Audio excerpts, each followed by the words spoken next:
The morning light poured through the thin curtains of our suburban home, casting long golden streaks across the white sheets. I rolled over in bed, rubbing the sleep from my eyes, and reached for my phone. There it was, another message from my best friend, Jessica. "Coffee later?" she asked, followed by a simple heart emoji. I smiled, my fingers already typing back. "Always. Meet at the usual?" I placed the phone down carefully, trying not to disturb my husband, Daniel, who was still snoring softly beside me. He looked peaceful, as he always did in sleep, and that familiar tug of guilt gripped my chest again. Daniel and I had been married for 7 years, and in many ways, he was the perfect husband. Supportive, caring, honest. But lately, something had shifted in me. Something I hadn't expected or even understood fully. Jessica and I met in college. We became inseparable, sharing dorms, secrets, and dreams. But in the last year, our connection deepened in ways that caught me off guard. The touches lasted a little longer, the laughter a little softer, the looks more lingering. And then there was that night. It was a typical girls' night in, filled with wine, old music, and even older memories. We'd both had a little too much to drink. The line between friendship and something else blurred. Our lips met, hesitant at first, then certain. It felt like everything and nothing all at once. Since then, we hadn't talked much about it. But something changed. I started looking forward to our meetups not just as a friend, but with a flutter in my stomach I hadn't felt in years. And I hated that I couldn't talk to Daniel about it. I hated keeping secrets from him. Yet, the fear of losing both of them kept me silent. Jessica and I met at the corner coffee shop. She was already seated outside, stirring her drink. Her long brunette hair shimmered in the morning sun, and she looked up at me with that same familiar smile. "Hey you," she said. We talked for an hour, the kind of easy, flowing conversation only true friends, or perhaps something more, could have. But the air between us held tension, unspoken and undeniable.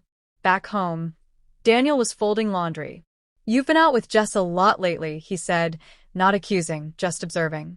I nodded, trying to stay casual. "She's been dealing with stuff. I'm just helping her through it." He gave a slight smile and continued folding.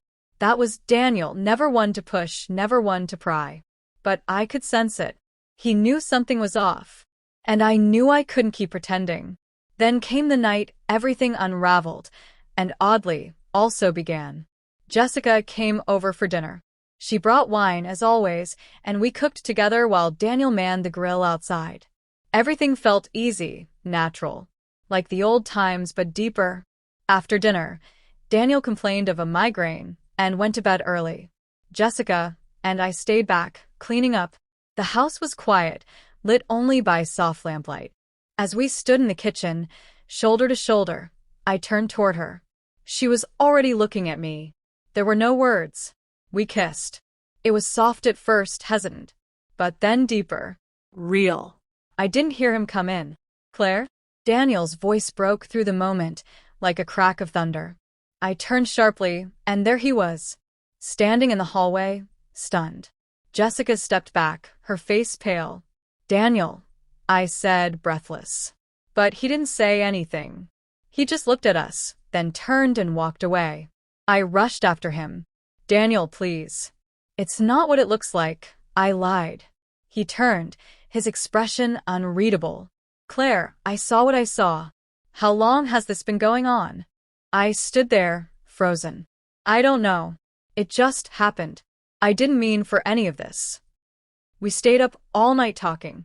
There was no screaming, no blaming. Just painful, raw honesty. I told him everything, the confusion, the feelings I didn't understand, and how Jessica made me feel things I never knew I could. He listened, heartbroken but calm. "Do you want to be with her?" he asked finally. "I don't know," I whispered. "I love you, but I can't deny what I feel when I'm with her." Over the next few days, Jessica kept her distance, giving us space. Daniel and I talked more than we had in years. He was hurt, of course, but more than that, he was curious. He wanted to understand. And slowly, we started exploring the idea that maybe, just maybe, there was a different way to navigate this. What if we stopped pretending this is black and white, he said one night. What if there's room for something different, something honest? It wasn't a quick decision. We went to therapy. We had long, tear-filled talks. But eventually we invited Jessica to sit with us, to talk with us, not as a mistake or a threat, but as someone I cared deeply about. Daniel asked questions. Jessica answered, often with tears. It was uncomfortable, but it was also healing.